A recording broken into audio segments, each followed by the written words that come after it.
Got a lot going on. So let's talk about this. Orange Man. That's right, folks. The Orange Man, Donald Trump, loser of the 2020 election, is apparently going to face criminal charges. So let's read. Donald Trump could face criminal charges after explosive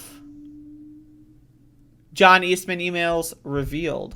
So, the House Select Committee investigating the January 6th attack on the Capitol has given further incentive to the Department of Justice to pursue criminal charges against Donald Trump after detailing how the former president may have engaged in a criminal conspiracy to overturn the 2020 election results. Again, he lost the 2020 election.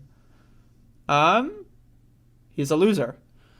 Lawyers for the panel, looking into the events leading up to the insurrection, have listed a number of ways that they claim show how Trump and his allies engaged in potentially illegal acts to defraud the American people over the election results and then attempted to prevent Congress from certifying his election. Again, once again, reminder, Donald Trump lost the 2020 election. Joe Biden is the winner.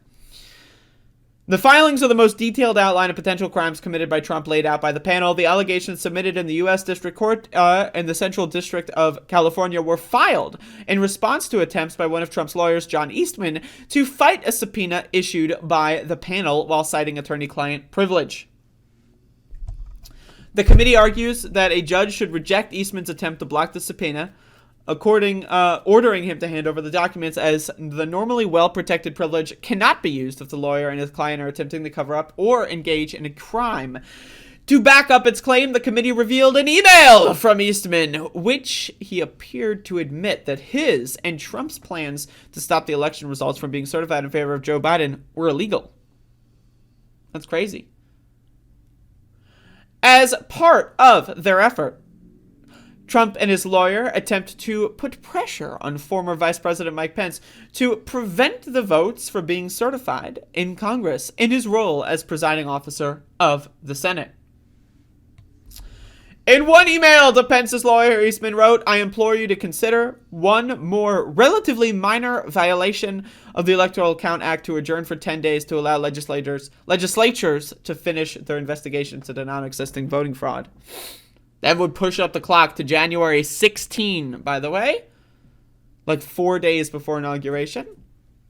Eastman knew what he was proposing would violate the law, but nonetheless urged the vice president to take those actions. The evidence supports an inference that President Trump, Eastman, and several others entered into an agreement to defraud the United States by interfering with the election certification process.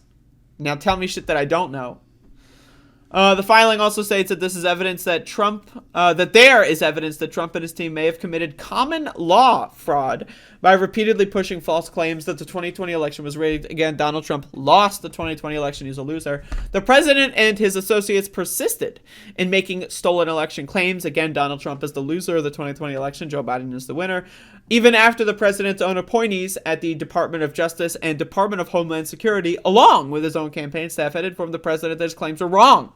The court documents state the January 6th House Select Committee is not conducting a criminal investigation and has no powers to bring forth any prosecutions. So, it's another example of Trump violating the law, and then, of course, nothing will happen to him. So, there you go. You can read the rest of this. Trump has been contacted for comment. Isn't that great? Isn't that great? Yep. So the DOJ, they got another slam dunk. Are they going to do anything with this slam dunk? No. So doesn't matter. Doesn't matter. Again, Donald Trump committed another crime and will not be held accountable.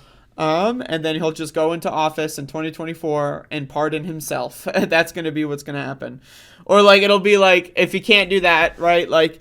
He'll become the president, right? He'll become President 47. This is what's going to happen, folks. Prediction.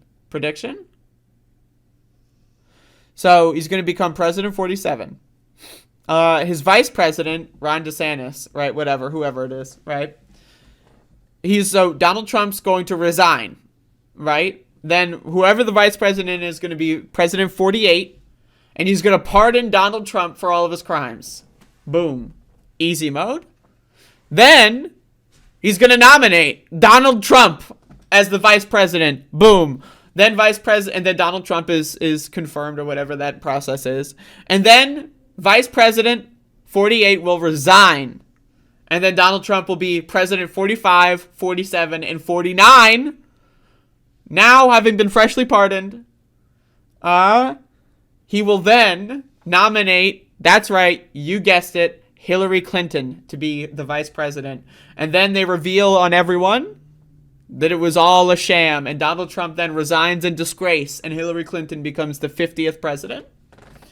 So that's going to be what's going to happen. That's my official prediction. But anyway, again, obviously, I support Donald Trump going to jail. There's so many ways to send him to jail, and for whatever reason, he's not in jail. I don't know what's going on there. But if this is the nail in his coffin, then that's great. But I'm not. I'm not. I wouldn't bet that he goes to jail for this, but I want him to. So I'll say that much.